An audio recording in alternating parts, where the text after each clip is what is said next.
What do you think, if somebody was just get started in commercial real estate and you were to advise them on their first purchase or how they should get started, what would you tell somebody who's a brand new commercial real estate investor? Well, with investors, the SBA won't necessarily be a option for you. You have to physically occupy the space with your business. But if you're looking to buy product or properties, I mean, I'm a big proponent of people investing in stuff they know about.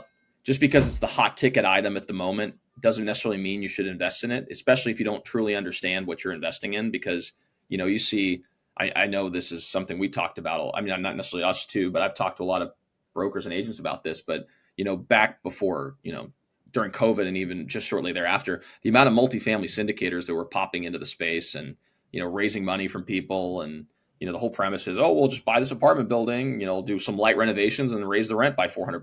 It's like, yeah, I mean, that could work in a rising tide environment, but in a situation where there's economic turmoil like we've been experiencing, and there's the financial metrics for people, in particular with grocery bills going up and all these other things happening, supply increasing for multifamily, you see a lot of syndicators that have kind of given the keys back to the bank, or they're struggling mightily right now. And so, you really need to get an understanding of what you're going to invest in. I would probably focus on trying to start small. If you could use your own money, great. If you need to involve other people, just understand you're fiduciary to those individuals. And so you won't need to make sure you're protecting their capital at all costs.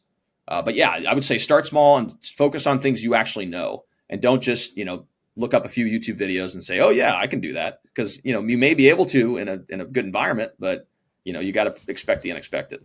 Yeah, no, those are two great pieces of advice. That's great advice. Another thing we like to add in there too is, like, if you want to start investing in real estate, it's probably better to go do your first deal with somebody who has way more experience than you. So Yeah. like, even if it's just for a small portion of the equity and you're doing all the grunt work, just get involved with somebody who actually knows what they're doing, instead of just going out and doing your first one on your own. Not to say you can't. You can. If you start small enough and know it well and research, you can definitely go buy a smaller deal and take it down by yourself. But it's always better to have somebody who knows what they're doing involved. That's great. Yeah, no, 100%, especially if you don't have the experience.